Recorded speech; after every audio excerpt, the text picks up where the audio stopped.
Hello, everyone, and welcome. My name is Meena Dayak.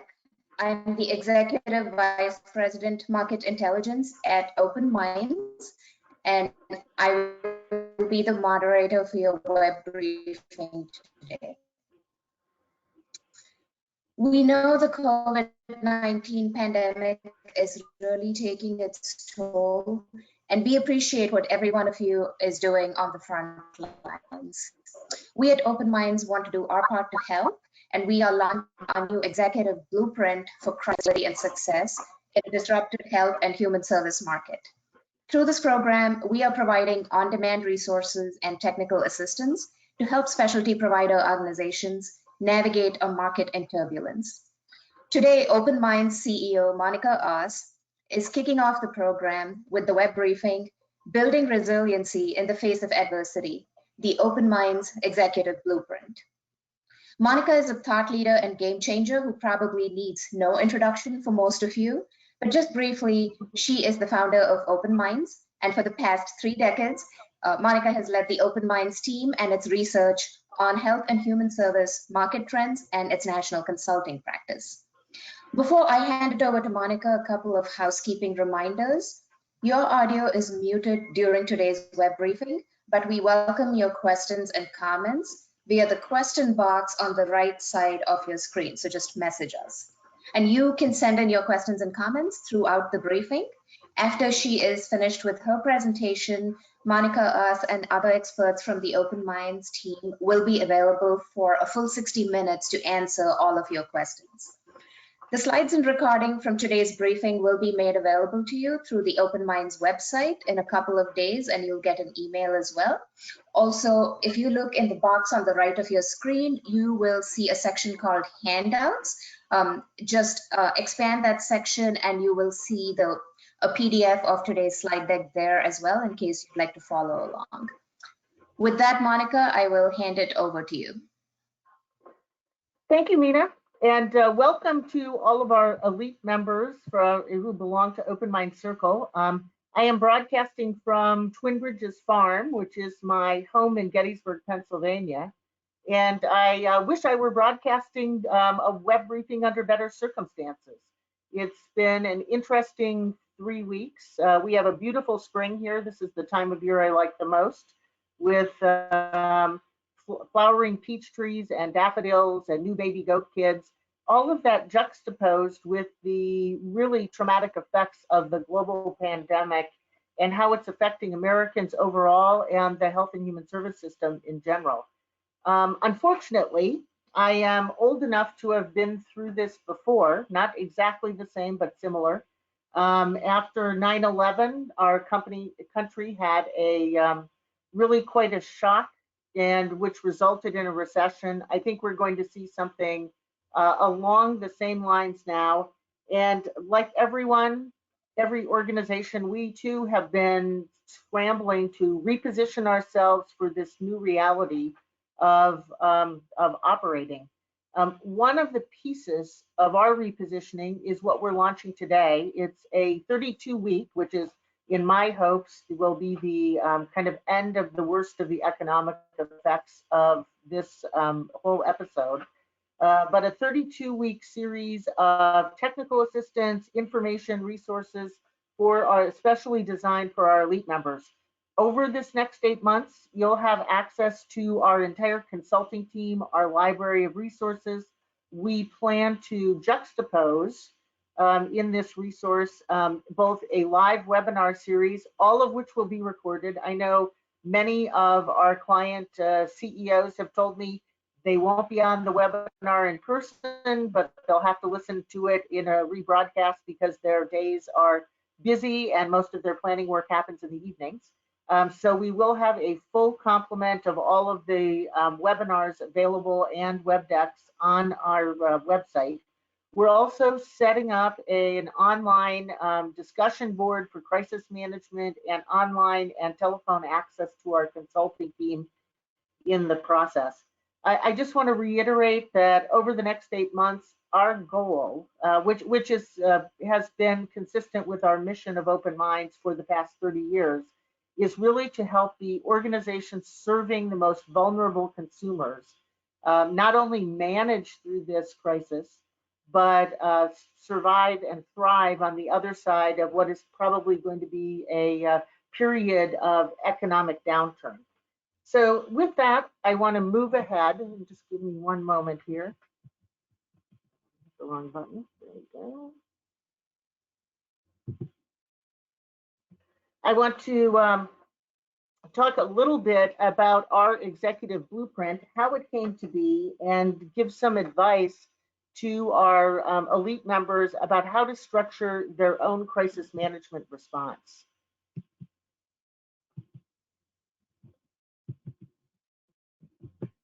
There we go. Our agenda today is really twofold. I want to talk about the 7 components in Executive Blueprint. What I want to do is give everyone listening the opportunity to walk away with this, I would say, checklist of what is best practice in a time of crisis. How do I essentially manage and have a best practice crisis management program? And at the end of the kind of walking through those critical program components, I want to talk about some of the things that we have found, make a crisis management plan more successful. So those are the 2 things on the docket. A little bit about this current disruption. It is interesting because we have written a lot about disruption theory in the past, and disruption theory applies, but the timeline is different. It's immediate. Usually what we see with disruption is over a period of time. For those of you who have been, kind of puzzling about value-based reimbursement, we call it glacial. It's slow, but it changes everything in its path. Managing in a crisis actually is something quite different. What it does is bring all of that disruption to your organization immediately. The good news is that every crisis has an arc, a beginning, a middle, and an end. And I am not as, I would say, I am not as pessimistic as many of the pundits are. I'm an optimist and a scientist. I believe that, science through testing, vaccinations, and treatment will bring an end to the pandemic as we know it right now. When, we don't know, but there will be an arc, and we are at the beginning of that arc. One thing I would like to say, this is a nonpartisan political statement, is that the only way we will return to some semblance of normal operations, both of the health and human service field and the economy, is with testing, both antigen testing and antibody testing. I encourage all our elite member executives to be vigilant in writing to government policymakers, testing companies about getting access to testing for their staff. That is, I think, needs to be front and center, a way to bring the crisis arc from beginning, middle, and to an end. The challenge in any crisis, and we saw this following 9/11, the challenge is that not all organizations will survive.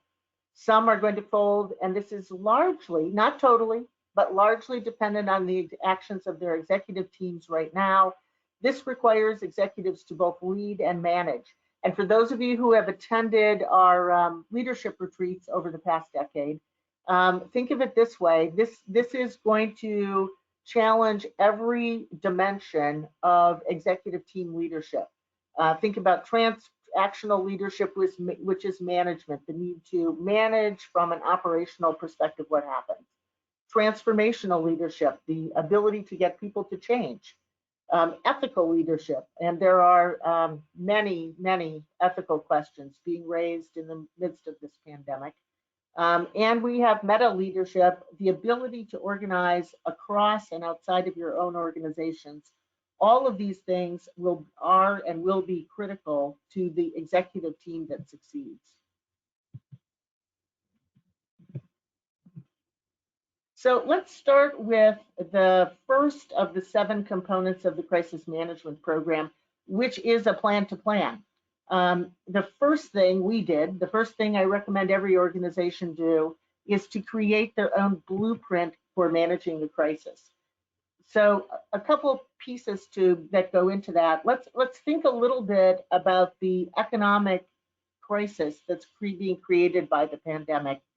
We have moved to the world of the virtual. There's a joke among my friends that we're going to end up looking a lot like Estonia when this is all over. In Estonia, you do everything online short of births and marriage and death. And we are rapidly moving to questions about virtual voting. We are certainly have moved there with virtual healthcare. I just saw in Pennsylvania, they've passed a bill to have virtual notary services. There's, this expanding world of the virtual. Juxtapose that with all the high risk to healthcare workers, first responders, and other workers who are in physical proximity of consumers. I mean, this is a huge issue. We're seeing revenues for non-essential health and human services plummet. I've talked to a lot of folks who are doing dentistry, who are doing radiology, essentially any of those things that are viewed as non-essential, even in the healthcare and human service field, are essentially at this point stopped.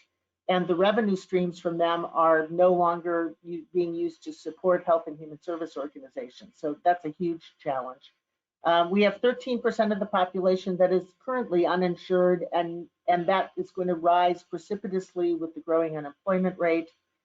We have record low consumer confidence. I saw this morning that 75% of households have had a negative impact on their income due to the pandemic emergency. On the financial side, we don't know the shape of the recovery. There's a lot of talk about the V shape, the U shape, the L shape. All I can say is we all want a V, but we're planning for the L, which is the long, drawn out arc of recovery. Credit and financing are tough to come by right now. We've had a lot of lines of credit that have been canceled. Investors and donors are spooked about their own financial position and their ability to donate. We see state and local budgets are short, and they will be shorter with the kind of mounting unemployment and Medicaid expenses. In the midst of all of this, governments will need to prepare for the next pandemic. I think that's been a big takeaway from all of this. And we're going to see the net piece of this, a disruptive or discontinuous change in the structure of the health and human service system. And that is really the subject of what we want to talk about with crisis management, is how to prepare for that and how to weather the storm and come out the other side. So some of the things that we're planning on and with our customers about, what are some of the strategic implications of the new paradigm that we should be thinking of? Virtual is the new normal. We're sort of reinventing what needs to be done face to face. Personally, I think the emergency rules for interstate licensure of clinical staff will survive the pandemic emergency. I think that's a possibly permanent change. We are seeing the substitution of new technologies beyond telehealth for traditional services. We have a lot of aggressive new competitors. One of the things that struck me, I was reading an article in Forbes magazine about mental health demand. What was interesting in the article, there was not a single traditional provider organization that was mentioned as a provider of mental health services. Every one of the organizations interviewed was a basically for-profit, private equity-backed virtual behavioral health organization. I'm not saying that's good or bad, but I am saying we are facing aggressive new competition for a range of services. And then we have what I view as kind of new out of industry competitors that we're going to see coming from the big tech firms. I think, Amazon's virtual platform, what we see happening at Google, the kind of changes at Facebook, all to me suggest we're going to have out of industry competition coming in, which brings us to the financial piece, economies of scale, and the need for capital, both working capital and long-term capital, are going to be critically important. So as we talk about moving into this crisis management mode, I like to think of the things that every executive team member needs to be focused on. And it is interesting. First, you need to focus on the future. Where is this going to go? Because your short-term steps, we're going to talk next about weathering the storm, but you have to focus on the future because you are going to make critical resource and strategic decisions to weather the turbulence. that are going to affect your organization's ability to essentially ride the wave and be successful at the end of the arc of this epidemic. So what is it? What are the long-term winners in your portfolio? Who are your most valuable customers? Those are questions you have to ask yourself first. Then think about weathering the storm. This is largely based on cash flow, and we'll talk about cash in a minute. Kind of anticipate the structure of the future market, and then get your game plan together. And it really is a twofold plan. It's a plan for how do we manage the present. It's the live to fight another day model, and then be prepared to take some intelligent risks. I have always believed, for any of you who play chess, I'm an offensive chess player. I've never really been good at defense. My entire strategy has been always have a great offense and keep your opposition busy while they're trying to figure out what you're doing. The same applies to this planning in a pandemic and any kind of crisis, which is now is the time for making aggressive but prudent investments in your future as part of the plan. So this is a framework, a frame of mind that I hope everyone listening, all of our elite member executives are going to take with them, which is this framework for thinking about the emergency. The model we put together was based on our experience after 9/11 with two important additions. Items 1, 2, 5, 6, and 7 are pretty much the same. You need an immediate plan, you need short-term cash management, you need RevMax, you need aggressive business development strategies, and you need a plan for essentially post-disruption. The two things that are different about this emergency situation is that they directly affect the health and human service field. They involve taking many services virtual, which is why, and operating virtually, even if you're not delivering clinical service virtually. And the other piece, which I think is highly ignored in this transitional process, and execs will have to give some thought to, is this whole issue of going virtual in terms of revenue generation. It's not the virtual service delivery part. There's plenty of demand for that. Part of it is thinking about how do I essentially attract consumers and get paid as part of the process. So for the next few minutes, I want to talk a little bit about each of these. If you have questions, be sure just to type them in the question box. I'm going to be available for an hour afterwards with Nina and Tim to kind of answer questions and provide some technical assistance to you as you're crafting these plans. But think about these as basically a 7-part framework for your executive team to navigate through all of this. Just a couple pieces of advice as you think about this, kind of 7-part process. Right now is the time to seek order rather than control. Things are happening fast. You can't control everything that happens, but what you need to do is make sure that every team member knows what's expected of them right now. This is a time for over communication and addressing the human factor. In fact, I have been personally as a manager kind of, I've been amazed at the amount of anxiety, the level of uncertainty, kind of people questioning their basic skill set. All of these things come up. People don't really like change all that much anyway. And this has been a major reordering of the world as people know it. But a couple other things, it's important for the executive team to take the wide view. A wide view, this is the lessons, and again, I always go to Civil War examples of the left flank of the taking the wide view and trying to anticipate things that may happen that you didn't actually project at the beginning of your crisis management process, to be prepared for sudden political moves, changes in local government, major changes among competitors, health and human service systems.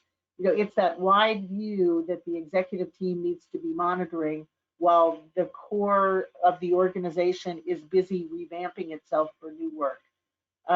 Be prepared for reinvention at this point. In any crisis, almost everything's on the table. And the other is, if you think about crisis management, don't the executive team needs to not be overly seduced by managing the short term. It's critically important, but the bigger obligation for the executive team is to get a plan for the organization to survive the short term and do well during the short term, but focus on that long-term sustainability. So that's a kind of overall thinking about the plan. Now there are, like I said, at the beginning of any crisis, and I'm assuming most of the executives on this briefing have probably already done this. So this may be a little bit of, is there anything you want to tweak in your crisis management plan? But there are some key elements, when you have any kind of major disruption. And that is at the beginning, outlining what are the possible scenarios that this crisis is going to create. What are the likely impacts on your organization, and how would you respond? It's the thinking about, what's likely to happen and what are the out of the box things that could happen. So your plan is queued up essentially to respond to the most likely changes in the landscape. Then the other parts of the crisis management plan is certainly, how is service delivery going to be different? I tend right now to be thinking of service delivery in two pieces. What is the piece that we can deliver virtually? That's complicated, but relatively straightforward. It's complicated but not complex, if you want to think about complexity management. The other piece, though, managing consumers on a face-to-face, day-to-day basis is incredibly complex, and that demands its own service delivery plan with risk management, mitigation of risk for staff and workers, management of consumer health. So there's a whole service delivery plan that's a big piece of this. You'll also need some new policies and procedures just for conducting business activities during the time of this emergency. You'll need emergency-specific plans for human resource management. These are difficult times from an HR perspective, and we'll talk more about those when we talk about some of the cash management and business development issues. There's a big piece, what's the financial impact analysis of the likely scenario and the other possibilities.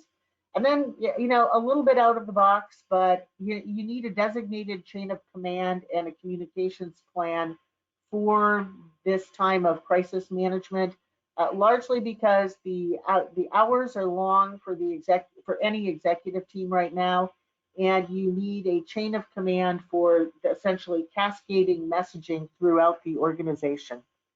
So think about these. These are kind of key elements of the crisis management plan. And I like to think that, the things that the crisis management plan does is immediately address safety to, customers and staff. It really readjusts the organization to assure continued operations after the crisis. So there's a survival component. It's a communication tool, and it also provides the ability for executive teams to essentially be nimble. I always like to say, anytime you're introducing something new in any organization, you're talking about process re-engineering in a sense. But it's difficult to nimbly change process if you don't have a process. So part of the crisis management plan is to have a documented way of operating during the emergency that allows you to change that as the essentially crisis changes the basic landscape of your organization. So I want to shift from that framework plan to some of the very specific crisis planning that needs to happen in every organization. And I'm starting with cash because the cash management is the number one reason that most organizations don't survive economic turbulence. It's the cash management. Cash is the reason that they say that we could lose as many as 50% of the restaurants in the United States over the period of this crisis is lack of cash. And what we want to think about in cash management, there is a checklist. Again, this is available in download, so you can review the crisis cash management plan with your staff. But one of the things you want to do is take a good hard look at payables, manage cash aggressively, There's renegotiating payment terms with all of your vendors. Now is the time to pick up the phone and say, look, I'm not going to be making these payments on time. I need a payment plan over the next, X months. Important to deal with revenue cycle management and improving the speed of billing and collections. One call out note I want to make on that. My colleague Jonathan Travers and I were on a call yesterday, and it raised the specter to me. All of one of our clients is moving all of their services to virtual, as I'm sure many people on the call are. But what we dawned on us as we were working through all the details of the new billing rules is that the payers, both the private health plans, but also the public sector Medicaid and county plans, are really not set up to pay for telehealth claims, and that probably there's going to be a huge lag in payment of those claims. So, just a call out note to, while it's great that we are able to conserve some revenue by moving virtually, we want to, I think there is a big question mark about how quickly virtual claims are going to be paid, because it takes a while for payers to essentially retool their claims payment systems. You want to reevaluate your customer contracts. There's no harm in asking for prepayment, especially given the comments I just made about the telehealth part. Securing additional short-term financing is high on everyone's list right now to give liquidity to managing. There are all the cost management issues, streamlining operations, optimizing what your talent does. We'll talk a little bit more about that. A big piece is the painful part of developing financial thresholds for discontinuing non-optimal service lines. This is probably the single most difficult decision that executive teams need to make, is at a time of a big shift in kind of the market metrics.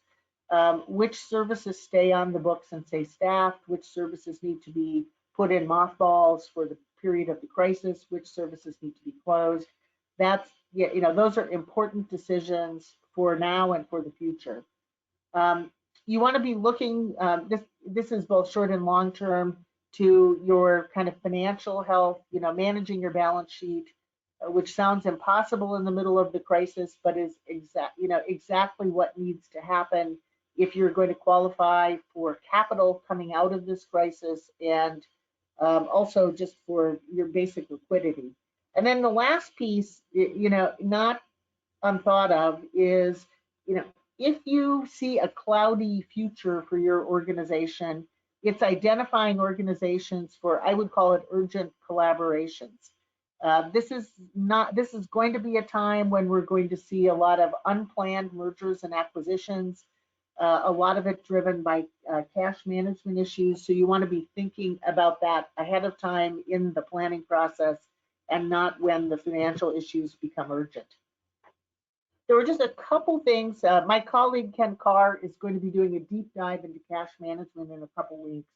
But I wanted to talk about a few things that I think are particularly critical for executive teams to be thinking about. One of them is, how do you manage costs in the middle of the crisis? And I'm going to, I think there's a very straightforward but painful process for this. One of them is to get your executive team sit down and do projections of future revenue. This is the critical part. I would encourage you to be realistic, but not too optimistic. It's that middle of the road thing. What is the realistic expectation for revenue? And you really need a new zero-based revenue budget to start that. From there, you can estimate margins and, very importantly, estimate cash flow. You can compare the cash flow deficit against your available working capital. What do you need to do that? For most organizations, there will be a gap between the cash you have and the cash flow projections with your new revenue model. And that's the painful part you're looking at, is how do you reduce staff and other expenses to essentially address that cash gap and manage your way through what is hopefully the worst case of the process. There are a couple things here to think about, as you address what I call the gap. One of them is you want to protect your revenue generating capacity, whatever that is. If it's billable hours of clinical time, if it's bed days in facilities, however you earn revenue, obviously those staff need to be protected or baked into your long-term expense budget. But one piece there, you need to sort of sync the compensation of those staff with the margins from whatever the revenues are that you're generating. So there's an interesting piece of just looking at generating revenue in the crisis period. Then the other is to deal with, kind of everyone, as I like to say, everyone who's not generating revenue is overhead. And how do you essentially reduce overhead to manage to that gap? What's possible? What is interim provisions you can make? What are permanent changes you need to make? Can you outsource non-core services as part of that process? To me, this aggressive management of cost in the crisis period, this cash management piece, is by far the most important obligation of the executive team for survival. And sets the stage then to allow you and your team to focus on the post-crisis period. But I can't emphasize enough that this aggressive cost management needs to be done soon. The sooner the better, so you can essentially come up with a new go-forward operating plan. The other piece of the cash management part that is, I think, painful, but also needs to be looked at in a period of crisis is how do you decide when to discontinue particular services? And there are a couple of rules of thumb. You need to start with, going back to my discussion about every crisis management plan starts with your plan for the future. What are the long-term winners basically in your service line portfolio? And by that, for now, how I would define that is what are the services you deliver that have a growing demand and a reasonable future margin. So that's part of the process. The other is, for every service line that you do, identifying a financial benchmark throughout the crisis period and for the recovery period, when you say that margin-wise, this is a margin result that is so negative, and that you could have planned for a loss, but the loss is greater than that. But this is a margin metric that is so negative that we need to discontinue this service line either temporarily or permanently. And you're evaluating that in terms of revenue, margin, cash flow. There is the opportunity cost issue as well. Everything that you invest in a program that is not part of your long-term solution is a lost opportunity cost as part of it. So, I would say the one thing about portfolio management in a crisis is, again, like most things in a crisis, it's far more immediate, and the thresholds are probably far closer. The other piece is, how do we get more cash? If running out of cash is the number-one reason for organizational failure in the period of crisis, obviously, it's how do we look for more cash? Part of it is getting extensions on lines of credit that you have from current sources. Unfortunately, what I'm hearing is that actually in the span of the last 3 weeks, we've had many banks cancel lines of credit for several health and human service organizations we're working with. So there's some, rocky sledding in terms of lines of credit that, needs to be negotiated with the bank or other financial institutions. There's trying to get emergency funding for key community services from government agencies or philanthropies. We certainly have the relief bill that just passed. There's other federal and state stimulus bills for financial resources. All of those demand, I would say, a fairly high level of attention for applying for and getting relief.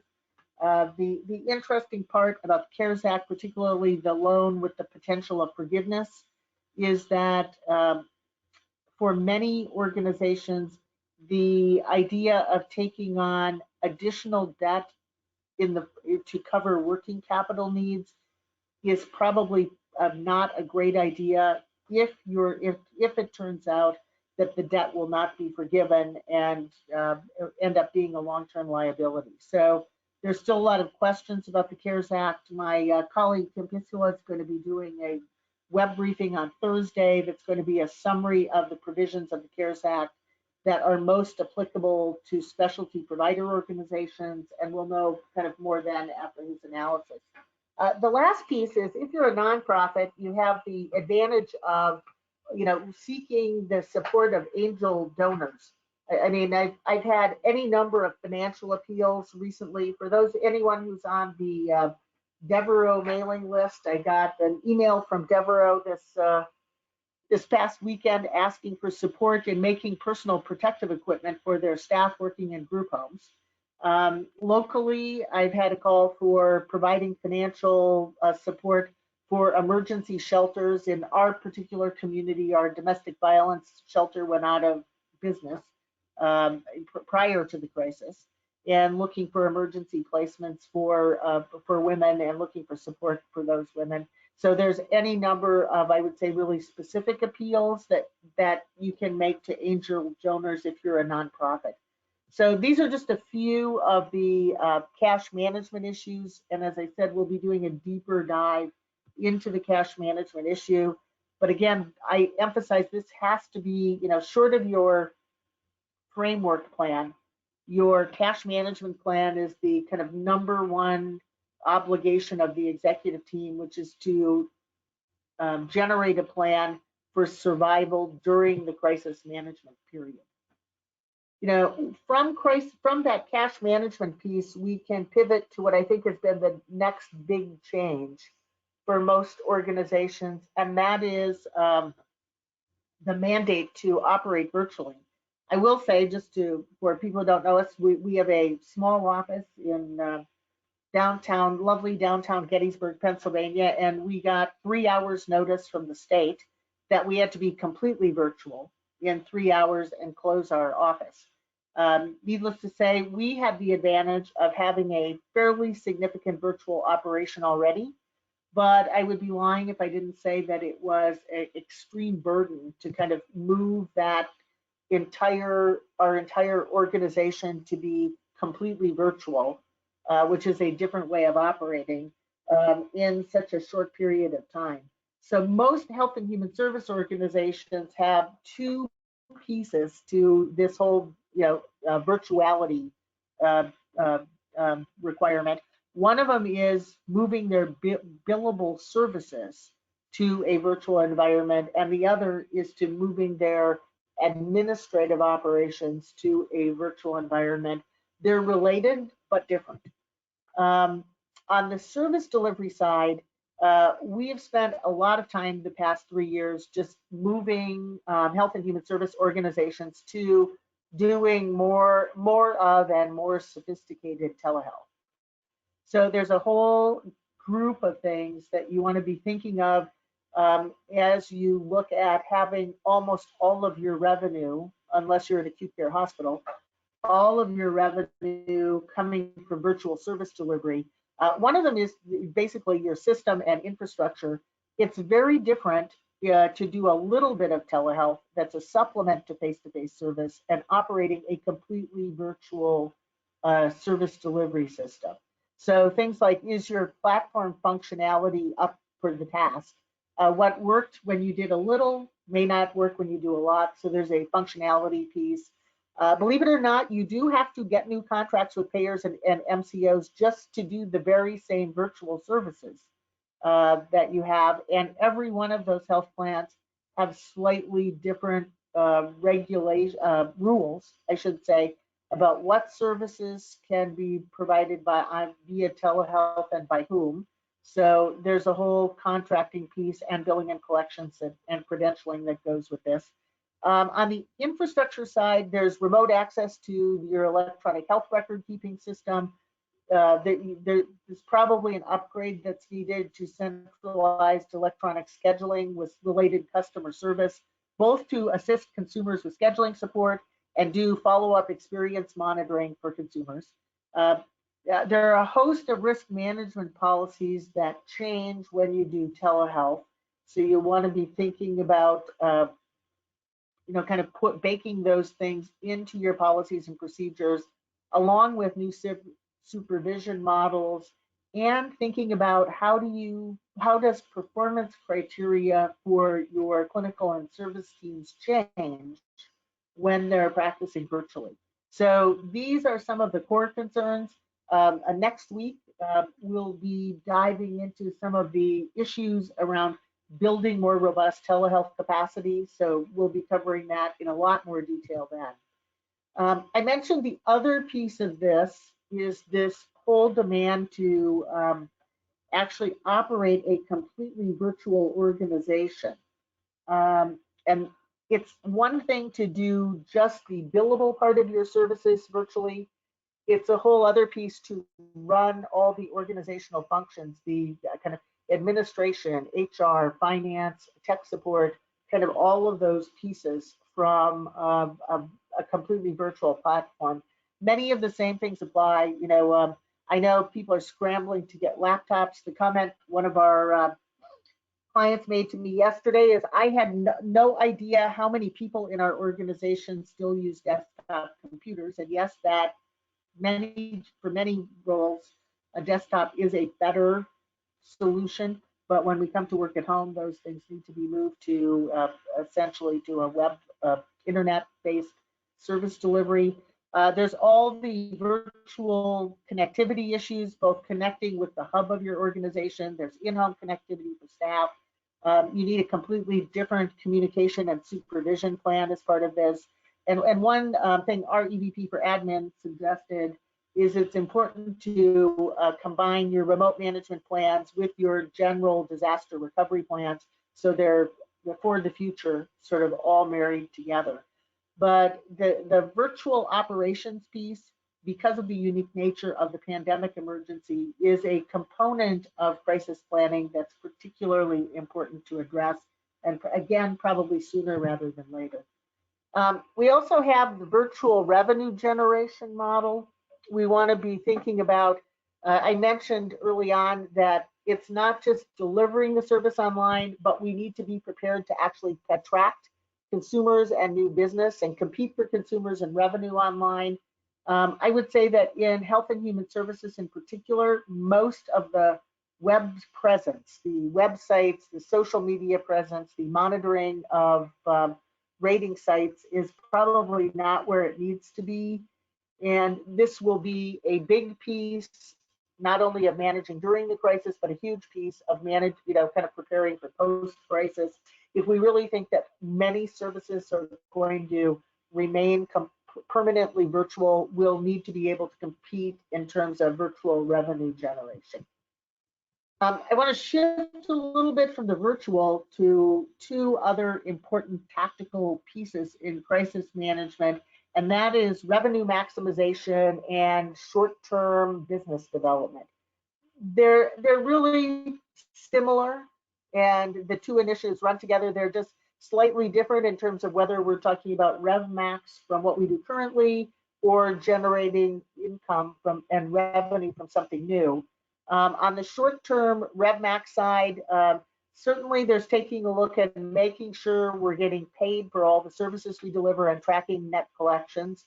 Many organizations are already doing this, so hopefully this is not a big issue.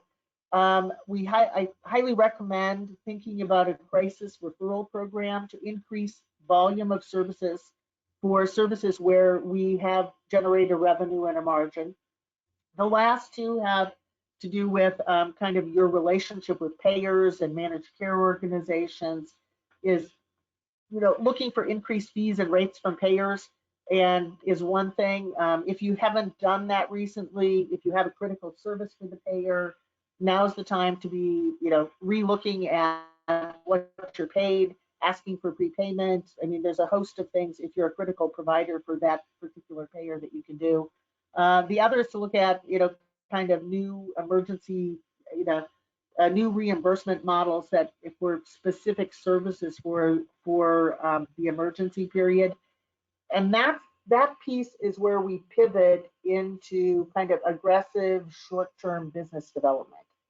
And the reason that we want to be thinking about this as a short-term piece as opposed to long-term strategy is because we have seen these gigantic revenue declines for many specialty provider organizations. What I'm hearing from the field is things like many states are not paying for virtual day programs. Many states are not paying for online education for children in group homes. There are lots of services that we have that we need to essentially make up that revenue or add to the revenue model in this short-term process. So you want to create a model for rapid response to the needs in your market. You want to see if there are things you are doing now that you can repurpose or expand.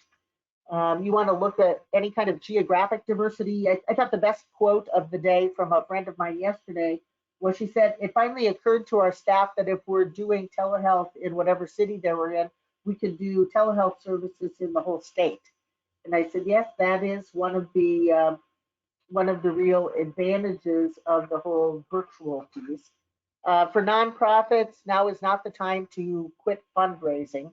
Though there are some changes that will probably be needed in fundraising tactics. A few of these, one of the things is to look with a really cold, hard look at your market area.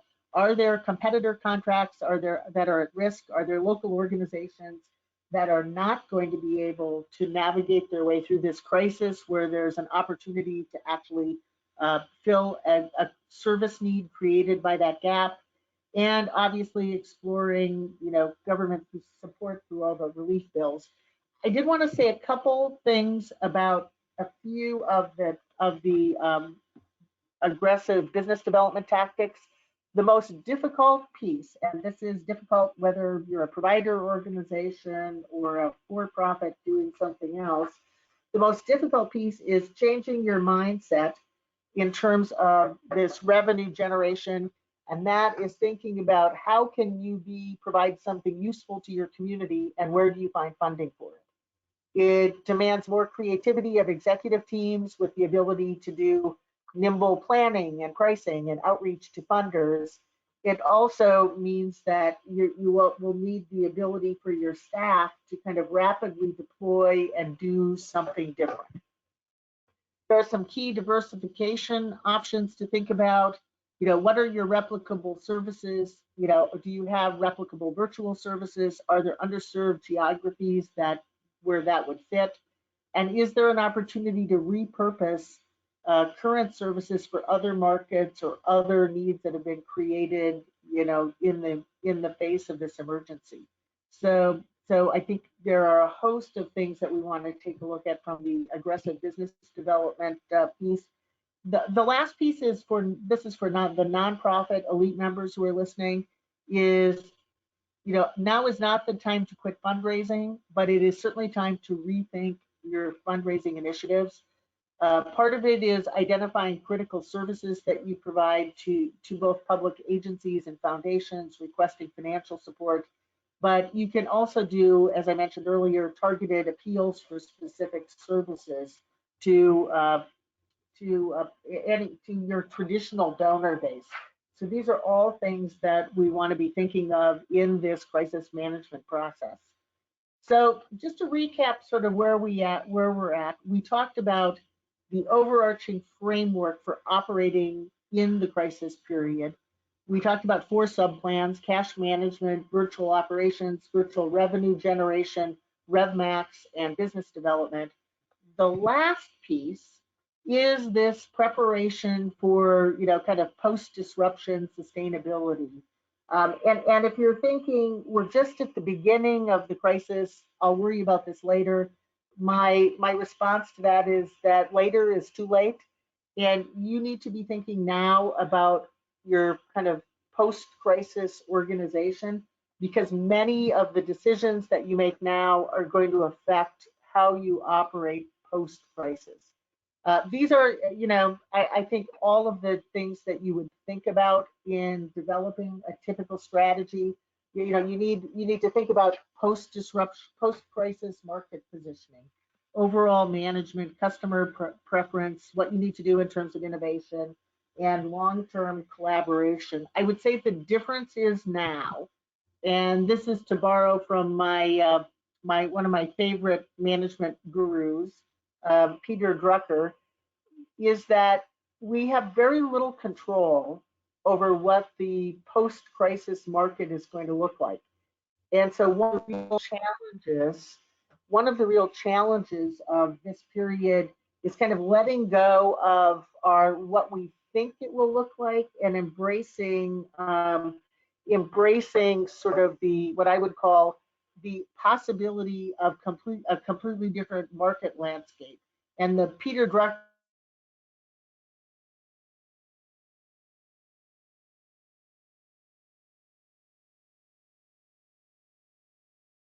which is a long way of saying if our environment is radically changed, our organizational structure and systems will probably look far different.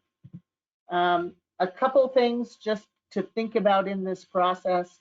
I keep coming back to really thinking about what are the big demands and who are the big competitors.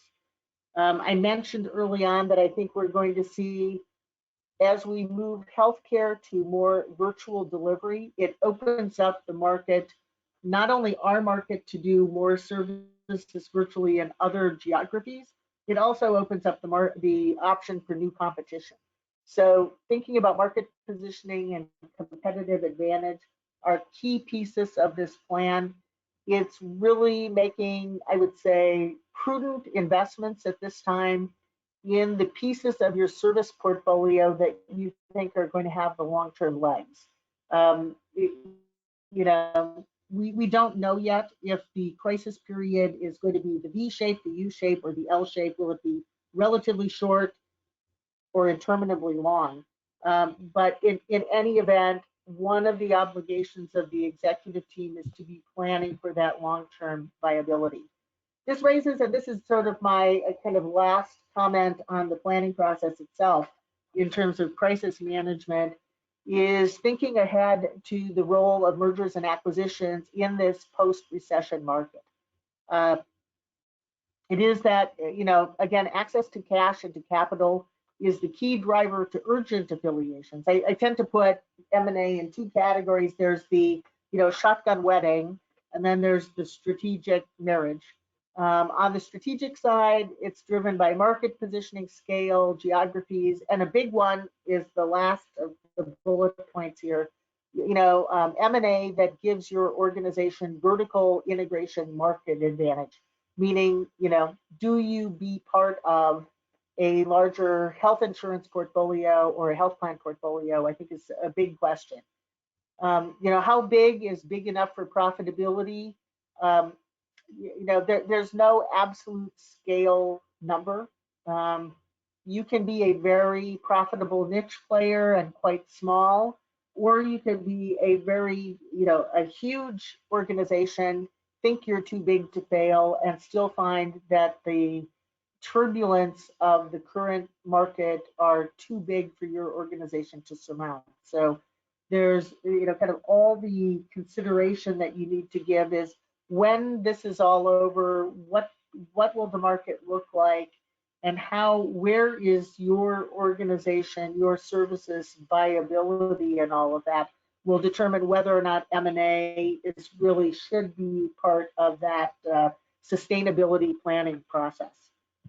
So with that, we're going to turn to the very last topic, which is, there's a famous Buddhist proverb that said an unread book is just a stack of paper.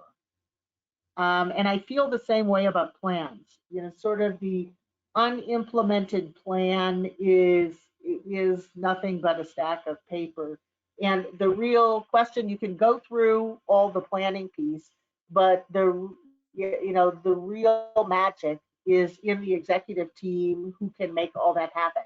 And I want to leave you with 4 things that I think are incredibly important. These are really from an individual executive perspective in taking that great plan that you develop and being successful in implementing it and working your way out the other side of a crisis. And it's these 4 elements. The first is the whole issue of being data driven. I like to point out advantage goes to the executive team with the best data. And now is the time, as you are trying to, navigate your aircraft through dark and stormy times. Now is the time to build, that data that you need to do just that. And don't be thinking big data. I keep coming back and telling people, think small data. Think the key data you need to make decisions, amalgamate it from your HR system, your finance system, your EHR, but give your executive team that dashboard that they need to make prompt decisions. The other advantage, and my colleague Paul Duck pointed this out earlier today when we were talking about this, the other advantage of having good data is that data supports your executive communication efforts during this very turbulent time. So sharing that data organization-wide is a big part of the process. This is the graphic that you see here is just our process at Open Minds for helping organizations move to being more data-driven.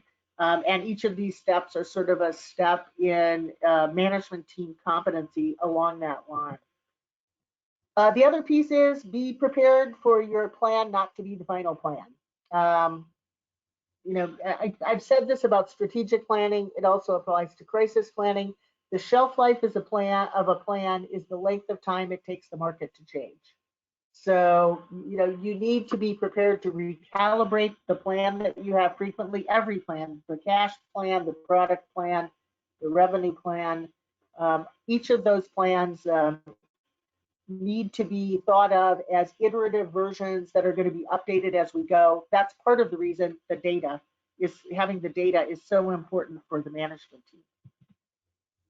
Then there's the whole confidence issue. I think there's been a lot written about leadership, and actually my friend Bill Rosenbach at Gettysburg College has written several of the books on followership. How do you, every leader, without followers, there is no leader, and how do you essentially get people to follow your plan? And there are really 4 elements. These are actually from a lot of his research. You need to build trust. Your team needs to trust what you say. They need to believe you have compassion for them and their future. You need to provide them with stability. It's part of the reason that it is important to do a crisis management plan and execute it right away. People may not like it, but they know exactly where they stand. They believe you have a plan. I think that is part of the, if you look at the country writ large, part of the challenge we have now is we have 50 plans from governors and they don't exactly jive with the plan of the president. And I think Americans long for, if we look at this confidence game piece, they long for stability. They want a plan whether they like the plan or not.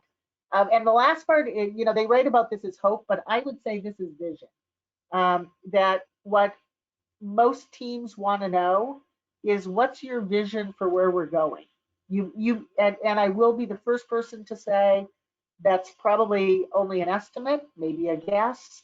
None of us really know where all of this is headed, but I think many times people want to know someone is thinking about the future and where we're headed, and a large part of followership for leaders is getting people to buy into that vision, however fuzzy, however without a timeline of where we're going.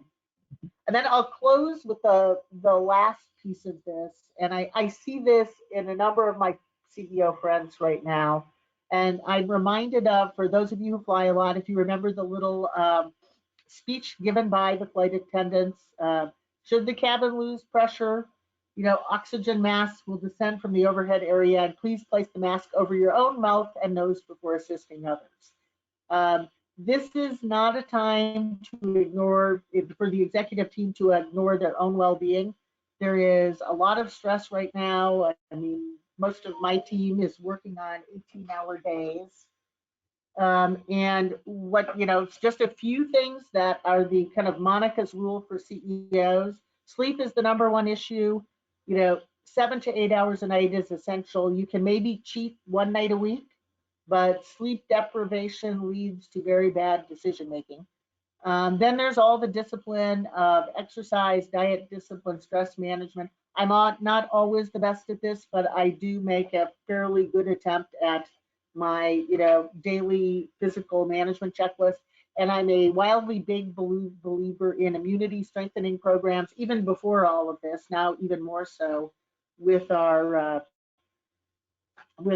whole issues around the pandemic emergency. So remember a few things in implementing this plan. This is start with the clean sheet of paper. You have to look at your organization, your team, your staff, with a whole new set of eyes, try to shed all your history of things you love and have built and cherish, and look very calmly at what the market, where the market is. Get a plan, that's the important part, planning, and then over communicate. This is not the time to be invisible to consumers, to your staff, to your fellow team members, to other CEOs in your meta leadership group. And then the last piece is stay as calm as you can. There really is something to be said. I manage my own stress by saying I do a really good job of planning, and then I am very focused on execution until I decide it's time to do a new plan. And with that, I want to kind of wrap up our formal remarks and turn things over for questions. I know that we have a couple questions. I got a couple of questions sent to me before. And Mina, if you're on the line, have there been some questions that have been submitted during the web briefing? Yes, Monica, thank you for a great presentation. The questions are starting to come in. Do you want to answer the ones you got before, and I'll throw out the next one? Sure. Why don't I do that? I had 2 questions sent to me when we posted this earlier. One of them was about furloughs. Several of the people, just as part of their cash management, initial cash management approach, and they're saying that trying to explain the furloughs has been difficult. Why some people, why not others? Are there any suggestions? I think, here is where data and a plan is really helpful. I think even people affected by furloughs, when they see that you have done the cash management plan, you've done as much planning for the future as you can, you have a plan for weathering the storm and for coming out the other side, I think they understand, if you can put it in the context of kind of organizational survival and the ability to continue to serve consumers and have a viable community function. So I think that's one of the big reasons where planning and metrics are really helpful. The second question is one I don't have a lot of good advice for. I had someone call me, and after I sent this deck out, and said the bank has, unexpectedly suspended our line of credit, and what do we do? And this is a place where it depends on your market, but this is a place where you need to call the bank officers. This is not something to sort of take passively. And I would, put together a pitch deck, a short pitch deck, and go in and talk to the bank managers and ask them why they have suspended a line of credit that they had previously extended to you, and why they did it in the middle of an emergency. I do have my own, predisposition against bankers, is they never want to loan you money when you need it. But now is the time to put pressure on the lending community to be good citizens and extend credit during this crisis. Amina, you said there were some other questions that came in during the presentation. What's the next question? Sure. So Doris McCarthy is asking, what are the things you are seeing that make you believe payers will continue with the telehealth rule changes developed during the pandemic? It's an interesting question. The reason I think they will continue with it is because they always wanted to do it anyway.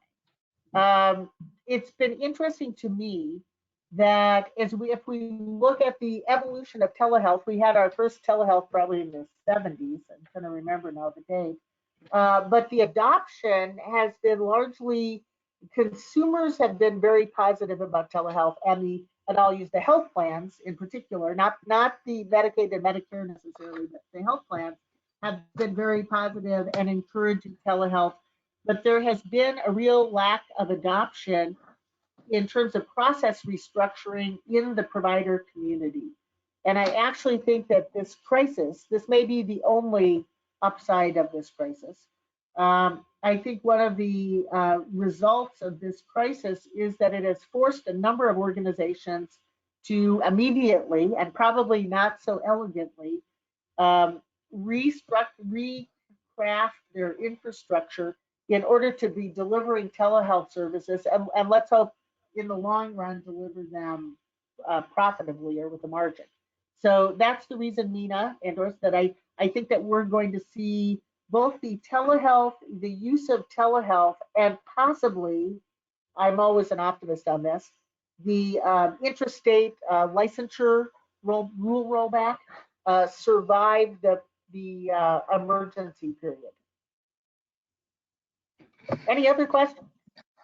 Yeah, thank you for that, Monica. I know you've covered it, but could you repeat, and for the benefit of our audience, talk again about when you are busy managing the immediate impact of the crisis, how do you actually make the time to do this long-term planning? When is a good time to do it? Well, that's a great question, and one I struggle with a lot. I think it's a matter of, so let's take just the past 3 weeks as a good example. When a crisis occurs, the management team, executive team, management team, whatever you want to call it, needs to take a block of time, and that may be early in the morning or late at night, but a block of time before everyone starts responding, I would say, in a more anecdotal way to the effects of the crisis, and actually sit back and put together the rules of the road.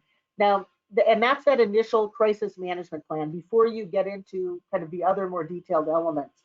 The reason you want to do that is that becomes essentially how you communicate to the broader team about how we're going to operate during the crisis period, and you set up chains of command. I do think that even though it sounds, and the days are long, and even though it sounds somewhat impossible in the midst of a crisis, you will save a lot of time for the executive team if you actually take that time and actually create a plan that will guide the efforts for what you do. So that's really the key piece, is that time needs to be almost sacred in a way, in terms of creating the original plan and then revisiting that plan over time. The other piece, and I can't emphasize this enough, part of that plan is really thinking about what do I do now to manage through the crisis, but it also gives you, again, that guidance for making decisions during the crisis that are going to affect your long-term viability. So I think those are really important pieces in thinking about, why to do that and how. And with that, Mina, I think is that our last question for the day. I'm not seeing any more questions come in that have come in, so I'm encouraging people, if you still have anything that you haven't had a chance to ask, now is the time. Please send in your questions via the chat box, and Monica, the rest of the team will be happy to address them. That's great. I know we're going to be posting this. Do we have any idea, Mina, when this is going to be posted? We will get it up by the end of day tomorrow and send everybody who's registered an email to alert them about where they can access the recording. That's great. I want to thank everyone who's listening live, and I want to thank our elite members who are probably listening to this after hours as they are doing their important thinking and planning for the time ahead. Don't hesitate to reach out to any of our team at Open Minds. We're here, and like I said, we are at the front end of this arc of the pandemic emergency, and we plan to be with you till I like to call it till the bitter end or till the end of the crisis. And thank you, Mina, as well. Sure. Monica, can you hold on for a second? We had one question that just came in, if you'd like to take it. Sure. So yes, Jean please. Hansen is asking, what is the possibility of receiving a payroll protection loan? Would you recommend doing various plans, both with and without receiving that loan? Yes, and that has to be, that's a great question. And one of the scenarios is there's a lot of competition for the payroll protection applications. And definitely organizations need to do a scenario with and without that. You know, if we get it, what does our staffing look like? If we don't get it, what does our staffing and operating structure look like? I'm hoping there will be a second relief bill because I think the, you know, my husband's an accountant. He did the quick math of the available money and the available money against the number of applicants on the first day. And I think if everyone got a payroll protection loan, it would be $4,000 an organization. So obviously there's going to be some acute competition for the currently available amount of loan money. But yes, the answer to Jean's question is you want to be doing a essentially scenario with and without access to that cash. Great, thank you, Monica. And that's really it. Great, thank you all again. Thank you for joining us, and we will send you a link to the recording and the deck from today's presentation. And please stay tuned for our future web briefings.